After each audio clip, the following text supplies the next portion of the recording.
పిసికేస్తున్నాడో ఏం పిసికేస్తున్నాడో తెలియదు, కానీ మీరు ఏం చేస్తాడో ఎవరికి అర్థం కాని పరిస్థితి ఉంది. మరి స్పెషల్ స్టేటస్ తేలేనందుకు నీకు ఎందుకు ఓటేయాలి జగన్ రెడ్డి? ఒకసారి మీరందరూ కూడా అర్థం చేసుకోవాల్సినటువంటి అవసరం కూడా ఉందని చెప్పి ఈ సందర్భంలో మనం చేస్తాను. సోదరులారా, రైల్వే జోన్, విశాఖపట్నానికి రైల్వే జోన్ తెస్తాను, నన్ను గెలిపించమన్నాడు. ఇవాళ రైల్వే జోన్ ఉందా తమిళ్లో అడగండి. మరి రైల్వే తేలేని నువ్వు ఓటేయాలని అడుగుతాను నేను. ఒకసారి అర్థం చేసుకోమని చెప్పి మీ అందరికీ మనవి చేస్తున్నాను. సోదరులారా, భారతదేశంలో రాజధాని లేని రాష్ట్రం మన ఆంధ్ర రాష్ట్రం. మీరు ఎక్కడికి వెళ్ళండి, ఏ రాష్ట్రం చూడండి రాజధాని ఉంది. మన రాష్ట్రానికి రాజధాని ఏదో మీరు చెప్పండి, మన పిల్లలు చెప్పానండి, చదువుకున్న మేధావులు చెప్పండి. రాష్ట్రానికి రాజధాని కూడా నిర్మించలేనటువంటి దౌర్భాగ్యుడా, నీకు ఎందుకు ఓటేయాలి రా అని అడుగుతున్నాను ఇవాళ మీ అందరి ముందు. ఒకసారి అర్థం చేసుకోవాల్సినటువంటి అవసరం కూడా ఉందని మనం చేస్తున్నాను. సోదరులారా, ఉద్యోగస్తులు ఉన్నారు పాపం. ఈ రాష్ట్రంలో లక్షలాది మంది ఉద్యోగస్తులు ఉన్నారు. వాళ్ళందరినీ మోసం చేశాడు.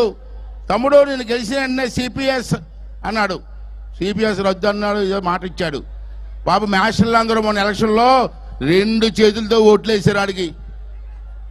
ఈవేళ చూస్తే 4 సంవత్సరాలు అయిపోతుంది, మ్యాషనల్ పట్టించుకుని నాదులు లేడు.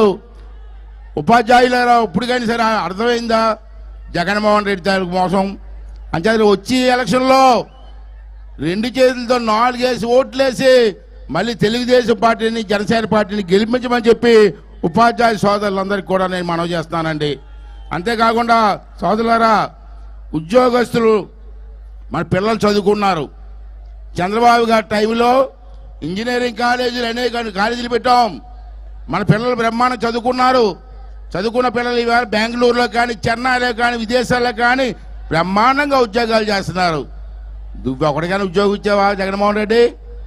ప్రతి జనవరికి ఉద్యోగాలు లేదా పిల్లలకి, చదువుకున్న పిల్లలకి ఎప్పుడైనా ఒక ఉద్యోగం ఇచ్చావా? మొన్న సజ్జల రామకృష్ణారెడ్డి ఆడు దౌర్భాగ్యుడు, ఆడంటాడు అయ్యన్నబాతుడు చాలా ఉద్యోగులు ఇచ్చాడు నాతోటి ప్రెస్లో. ఏమి ఇచ్చావురా బాబు అంటే, మాంసం దుకాణాల్లోని చేపల దుకాణాల్లోని బ్రాందీ షాపుల్లో ఉద్యోగులు ఇచ్చేటట్టండి మహానుభావుడు. మరి చంద్రబాబు నాయుడు గారు ఐటీ ఉద్యోగాలు, లక్షలాది మంది ఉద్యోగాలు, లక్షలాది జీతాలకి అక్కడ విదేశాల్లో పనిచేస్తూ ఉంటే ఆ కుటుంబాలు ఎంత బాగుపడ్డాయి. దానికి కారణం చంద్రబాబు నాయుడు కాదా అని చెప్పి ఈసారి మీరు అందరూ కూడా అర్థం చేసుకోవాల్సినటువంటి అవసరం ఉంది.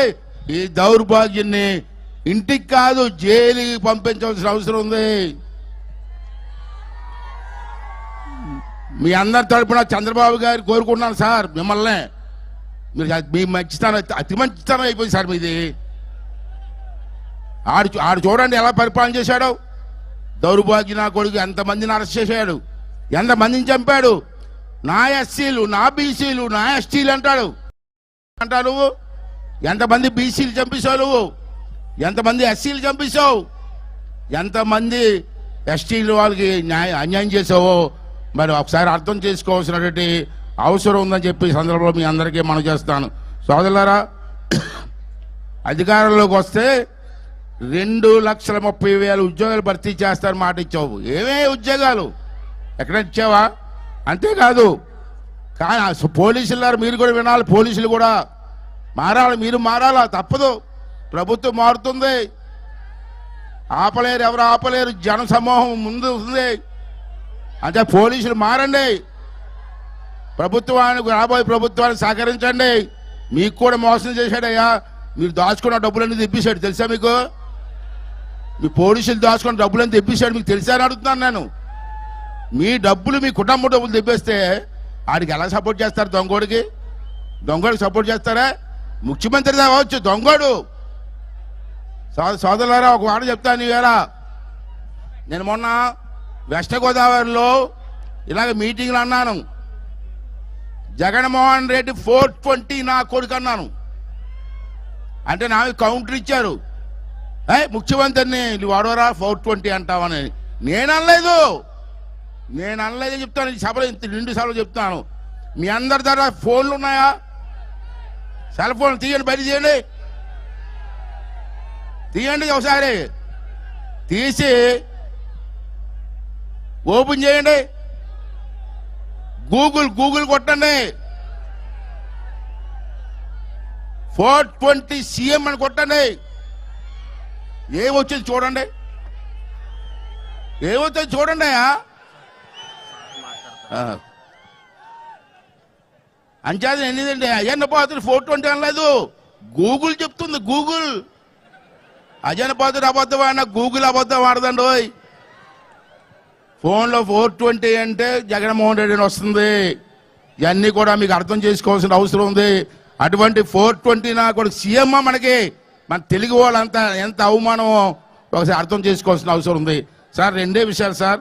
నేను ఏమంటానంటే ఇక్కడ చాలా మోసం జరిగింది సార్.